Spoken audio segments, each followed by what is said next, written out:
Hi guys, Kirk and Jay here with Kirk Giordano Plastering. What I want to show you guys today is what we have here is a heavy dash finish. It's been painted multiple times, probably about 15 times. It's actually peeling here and there, and fellow says, well, Jay, can you match that finish? I said, absolutely. I'll show you what with just this patch right here. Now this pile right here, the camera might show, wow, that looks like stiff mud. It is somewhat stiff, but it's the one coat material, and we put it on a dry board. When you put it on a dry board, that's what happens. It won't spread out. The bottom will be stiff, but that's okay. We can work with that.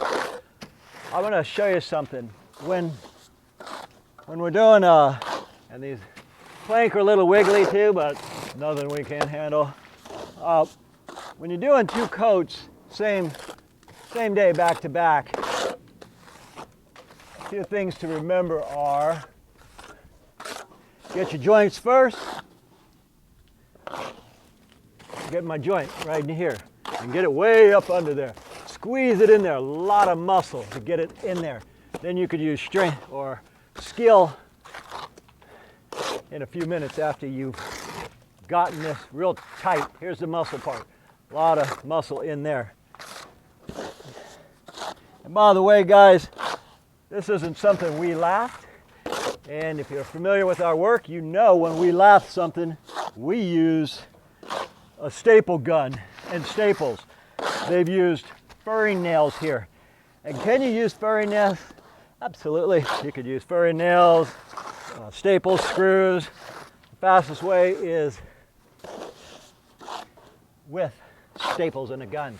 But a lot of people don't want to spend 500 bucks on a pneumatic gun, compressor hoses and all that. So if you don't want to spend the 500 bucks, it is best to just use furring nails.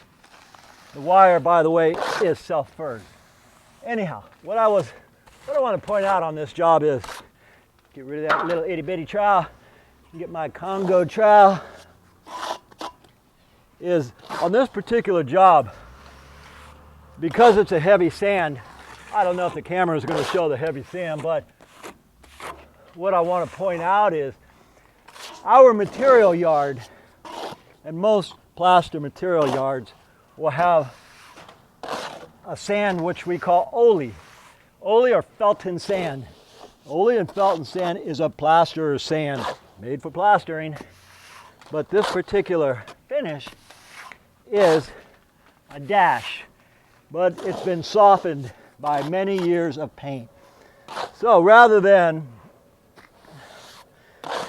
scratch and brown this and dash it, what I'm prepared to do is we're scratching it and browning it, and this particular sand is from Acapulco. We are in the where's Acapulco? Albany, California. And Acapulco sells all kinds of sands, plants, you name it, rocks, things like that. But they have plaster sand, they have ole sand, but they also have a clean, coarse wash sand. And what does clean, coarse wash sand mean? It's a heavier sand. It's coarse, very coarse as opposed to light, which means when I float this in a minute, I can bring out the aggregate. Aggregate's a fancy name for sand. So I'm going to bring the sand out, and that sand will match their finish, meaning I don't have to dash it. If I didn't go to Acapulco and get some of that clean, coarse washed, again, no salt in it. That's why they wash it, to get the salt out. You don't want salt when in plaster. Bad news. So this is clean, coarse, washed, meaning, again, we can use it for plaster.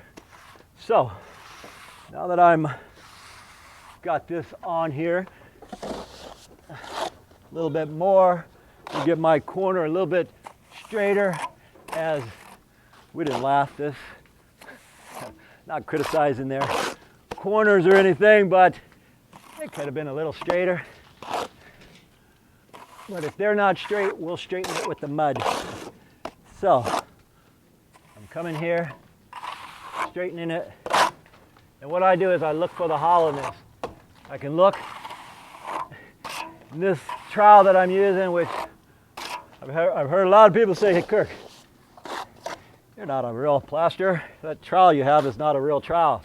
Actually, this is for swimming pools. It's a 20 by 5. It's not completely round. This part is straight, but it's for swimming pools. But I just happen to like it. I've been using it for 30 years, so I'm fond of them. We used to use these all the time when we would do interior finishes. We would do a lot of cove ceilings, and I just got to liking these guys. Anyhow, now that I'm flushed out 2 coats, okay, I'm using this as a rod now because it's pretty big. I'm flushed out where I've done both coats. And because we're on a hot day, I can do this. If it wasn't about 90 degrees, I could not do this. Plus the board sucked out a lot of the life of that. Now what this is, guys, is the green sponge float. Now, I'm going to give this a really heavy sponge float finish, which will actually match this because the sand that I'm using is very, very heavy. Very heavy. It's again, it's clean coarse washed, meaning it's much fatter, the aggregate. It's almost like rocks in here. But when I'm done, it'll match. All right, guys. And on a corner, here's how you do a corner, guys. Because we want to cover the wire if we can. And old Kirk can. So we take it out to it. We take it out and we just look at that wire, the wire, take this side, get that. And the idea is to cover the wire, guys. If I go like this, I'm uncovering the wire. So go into the wire. Go into it. And then here where the corner's not straight, I'm going to go upward. If I go down, it'll fall right off. A couple little tips. I wouldn't call these trade secrets, but the heavy grit sand is something that usually only us fellas in the trades realize. All right, I'm going to get the joint now. And with the joint, I don't want a noisy little guy. This is my Darby in case I want to use it, but I don't need it. Okay, I'm going to get the joint with a sponge float right here. Once, and then I'm going to turn the float around and tie that in. All right, now that matches with what they have. But because there's this painted and they have so much here, I know what the pressure washer is going to get off and what it's not. Last thing I have is this joint. Before you get a joint, guys, you don't want a lot of mud on your float. So I'm going to get the mud off. Now all I'm going to do is tie this in. I'm going to tie it into the existing. I better go right here. I'm going to pull it upward, pull it upward. And notice how heavy that grit is. I mean, there's even little rocks right here. But that's what they have. They have a heavy dash. But rather than me dash this and have it when it's painted too heavy, you got to kind of look at it and say, gee, what can you do that when it's done, you only have to prime it and paint it? Anybody says, well, just put 5 more coats of paint on it. Well, you didn't know how to match it to begin with. And these guys know I know how to match it, so I don't have that luxury of coming up with a whiny excuse as far as, oh, paint it 5 more times and it'll match. Okay, now that that's done, that is pretty much what they have, but because there's got so many coats of paint and the pressure washing, even with 3,000 psi, is only going to take so much of that off. They're still going to have a lot of flat spots. So what I'm doing is I'm cleaning a trowel. It doesn't matter which trowel I use, a square one, what size. The idea is now that you have a clean trowel, if it was dry, it would drag this. It's wet. So I'm going to take this. I'm just going to barely hold it, and all I want to do is knock it down just a hair. Just a hair.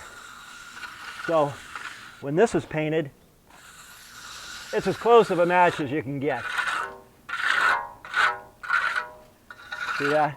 Because this has got so many coats of paint on it.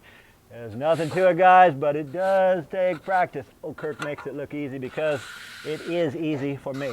Anyway, guys, there you have it. I got a whole house to do, so I'm going to quit messing around. Anyway, my name is Kirk. I'm with Kirk Giordano Plastering. We thank you for watching.